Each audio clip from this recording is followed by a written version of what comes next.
Hey everyone, Chris here, and welcome to my channel, and welcome to leg 1 of the Amazing Readathon. So it is June, which means it is time to take part in the Amazing Readathon. I thought it would be fun to do a vlog for each leg of the race. There are 10 legs to the Amazing Readathon, so this is going to be leg 1. In leg 1, we're headed to the Emerald City. We're off to see the wizard, the wonderful Wizard of Oz. And for this, we need to read a book with a green cover. So I will be reading the Sunbearer Trials. This is going to be a reread for me. I would really like to get to Celestial Monsters this year, so I had added this to my TBR. The audiobook hold came in. I did have a few books with green on the cover that I could have used, but I thought that since the audiobook was in from the library, so I was going to need to listen to it the relative near future, it made sense to use it for this prompt. This book follows Tio, who is a Jade Semidios. He ends up being selected as one of the people who will be competing in the Sunbearer Trials, where the winner will carry light and life to all of the temples of Reino del Sol, but the loser will be sacrificed to Sol and their body melted down to refuel the Sunstones. At the start, he's just really nervous about his friend Nia being chosen, and it was not expected to be chosen at all, because usually it is gold semidioses that get chosen, and Tio as a Jade never expected his name to come up, and it's going to, and he's going to have to compete and go from just worrying that his friend can get through the trials in one piece to worrying about not just his friend but himself as well. I remember really enjoying this, but not enough of the details to confidently pick up book 2, so we're going to give this a reread for the first leg of the Amazing Readathon and refresh all the details and dive back into this fun book. If I can finish that before the leg ends, I will be able to do some sightseeing prompts, which will be really exciting. At the moment, I'm not sure what they are, but hopefully I have some stuff on my TBR that'll work for them, assuming I can get through the Sunbearer Trials. But I will check back with you as soon as I finish the Sunbearer Trials to give you an update and let you know where I'm at and what I'm going to be reading for sightseeing, assuming I haven't already read some sightseeing prompts, because like if I finish this at like 2 in the morning tomorrow night, I'm not going to be back to update you. So fingers crossed I can get through a good chunk of this today so that I can finish this on the 2nd, which will give me hopefully a little bit of time to really dive into some sightseeing prompts. But I will check back in with you soon and give you an update.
So it is June 3rd, and it is already time to wrap this vlog up. The first leg went by so fast. I had hoped to check in when I got done with the Sunbearer Trials, but I finished that at like 3 o'clock this morning, and then immediately jumped into some sightseeing books so that I could enter them in for points, because I expected, honestly, to wake up to a new prompt.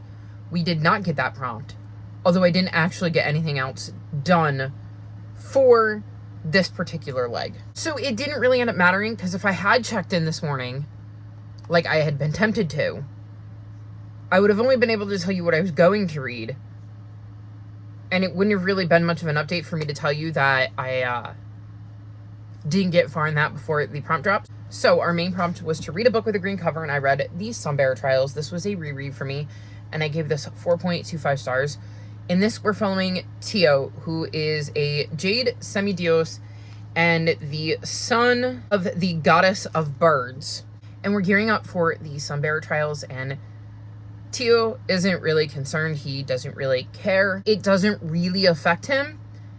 He is, however, worried about his friend Nia, Nia is a gold semidios, and gold semidioses are the ones who compete, and he is worried that she will be chosen, and then her life will be at risk because the person who comes in last in the Sunbearer trials gets sacrificed to Sol, so that Sol will continue to protect the world from the Obsidian gods. So all he is worried about is hoping that his friend can get through these trials okay. When the time comes for the contestants to be chosen, Teo is one of the contestants. He and another Jade get chosen, and that Jade is even younger than him. So Teo goes into the trials now not just wanting his friend Nia to survive, but himself and this other Jade. I really enjoyed this. I'm also really, really glad that I reread it because I had completely forgotten the end of this book. There were certain moments throughout the book that were very familiar, and I was like, okay, yep, I remember that, and I remember this. But the entire end of the book was just gone. I was like, oh, okay. Yeah, I don't remember any of this. I remembered some very vague bits that happened at the very, very end, but the bulk of the climax of this book, I had completely forgotten how it played out. So I'm really glad I chose to reread this because I think I will enjoy Celestial Monsters so much more for having reread this. I really enjoy Teo as a character. I loved being in his head, getting to see how he was dealing with these trials, and his genuine caring for the other Jade competitor, Chio, and his friend, Nia. And honestly, for the most part, all of the competitors. And coming to realize different things about the Sunbearer trials as he got to compete in them, growing as a person throughout these trials and learning more about himself. I think this is an awesome YA fantasy. I'm moving away from YA fantasy, but I still had a really good time with this. And like I said, I'm really glad I chose to reread it because I think it sets me up to read Celestial Monsters in July and finish up this duology while everything is still fresh in my head, which will give Celestial Monsters a fair footing, because I think if I had gone into that one without having reread this one, the rating for that book would have suffered because I would have been confused. So very happy that this ended up working out really well for my June TBRs. Then, having finished my book prompt and arriving in Oz, it meant I could sightsee, and we had a bunch of different sightseeing prompts, and the one with the most points was to read a book that any host had given 5 stars. And so I went through all of the hosts' Goodreads and Storygraph pages to see what they had given 5 stars that I also had on my TBR, and I found a handful of books that I was already planning on reading. I wasn't going to go out of my way to pick up anything else because my TBR is already massively bloated, but I figured it made sense to see if there was anything that I was already planning on reading, especially considering if we sightsee during the leg. So if we do an Oz sightseeing prompt while we're in Oz, we get double the points. Now, when we're on leg 2, we can still do the Oz sightseeing prompts, but we can't double the points. We can only double the points for the leg that we're in. So because I was going to get 500 points instead of 250, I was really excited by the ones that did happen to cross over. So the first 2 I managed to sneak in are Cat and Gamer Volume 6 and Cat and Gamer Volume 7, and I gave both of these 5 stars. This is one of my favorite series. This follows a woman named Riko who ends up adopting a cat in the first book, has no idea what she's doing. She's never had a pet before. She does like video games. So she starts to apply video game logic into how to raise this cat. And it just has such sweet, cute, fluffy vibes. It is so interesting watching Riko learn about cats and her cat in particular. I really like the glimpses we get to see from the cat's perspective, because while the majority of the book is told from Riko's perspective, we do occasionally see the cat's perspective, and I don't know if you can see, but they have doubled. So I think that's just so cute, and I love this series, and I love that this gave me the perfect opportunity to get a bunch of points because it's a host fave, and knock 2 books off of my Phase 10 TBR. So I'm already doing really, really well on that. And then a different host had given 5 stars to the first 3 volumes of Fence. So I read these. I gave Fence Volume 1 4 stars, and then I gave Fence Volume 2 and 3 4.25 stars. In this series, we're following Nicholas. He is our main character, and he has always been into fencing. He's wanted to learn to fence and hasn't necessarily had the best teacher. And he gets the opportunity to go to this fencing school on a scholarship, but the only way he can stay is if he makes the fencing team. And we see him during these first 3 volumes end up getting to the point where he finds out whether he's going to be on the team or not. And we see what he has to go through to actually make the team or not make the team, as the case may be. And I just really, really enjoyed this. I think I enjoyed it more the second time around. My reading tastes have changed since 2022 when I read the first 2 volumes. And I think it helped that I went 1, 2, 3. And it feels like the first 3 told a story, and now we have volumes 4, 5, and 6, which are like Rivals, Rise, and something else. Like, they have their own names. They're not just Fence Volume 1. It's like Fence Volume 4, Rivals. So I feel like there's going to be maybe some more contained arcs in each of those. But I'm having a really, really good time with this. I really like Nicholas, and seeing him get to know his potential teammates and the other kids he will be going to school with. I'm enjoying learning about fencing and the strengths and weaknesses of each of the different characters we are following. I like some of the side stuff that is going on with characters that aren't Nicholas, that's kind of playing out slightly in the background, and I'm curious to see where a lot of that goes, and I'm just having a really good time with this. So very happy I was able to get to these. Also, I believe Fence Volume 3 was on my Phase 10 TBR for light cover, so that was 3 books off of my Phase 10 TBR, and we're only 3 days into the month, so not a bad start to June. Then I went to bed, because this was like 5 in the morning when I got all of this information inputted into the spreadsheet so that I had it all submitted for my team.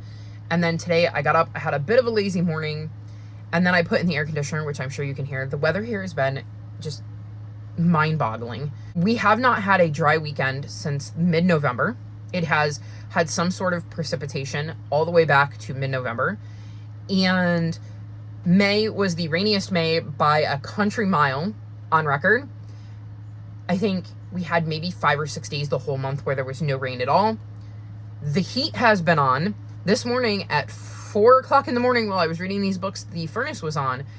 And I just did say we put my air conditioner in because tomorrow is supposed to be up by 90 and humid. Weird, weird weather.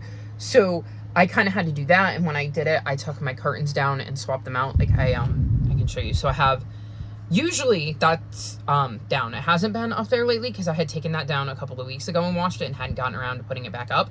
But I had a sheet, a blanket, and then a comforter to block out some of the sunlight and the heat, and conversely in the winter the colds, just to try to weatherproof the window a little bit more. And so I had to take the blankets that were up there down and then get that set so that it's hanging above the air conditioner so it can still, you know, blow air. And I cleaned all the dust that had built up over there because of the blankets. So that was a whole thing. And then I finally got to settle into bed, and I picked up Fugitive Telemetry because I was playing Libby Chicken. And I got to page 48. This is book 6 in the Murderbot Diary series, in which we follow Murderbot, who is an AI who has managed to overwrite their programming. And we see what happens to them as they're around humans in a crew, and they're not really supposed to think for themselves. So it is interesting to see how Murderbot handles everything. I've had some books in the series I really, really enjoyed, and a few that I didn't love. So in this one, Murderbot discovers a dead body and is assisting trying to figure out who the body is, how they were killed, and why. So I'm enjoying it so far. It is interesting trying to puzzle this out with Murderbot. I definitely think I'm enjoying this one more than book 5. I think it was book 5 I didn't love. So we'll see where I end up with this one. I don't even know what sightseeing prompt I was going to use it for. I hadn't gotten that far, but because I was playing Libby Chicken, I kind of went, well, I guess I'm listening to this today. So that was the plan. So when the prompt for leg 2 dropped, I was 50 pages into this. So that is where I am ending this vlog. Not a bad start. I had a really good time in Oz, and I'm looking forward to the next travel stop. But that is all for this leg of the Amazing Readathon. All of my social media is linked in the description below if you'd like to come chat with me. If you've made it this far in the video, leave me emojis related to the Wizard of Oz. Like this video and subscribe to my channel, and I'll talk to you next time. Bye!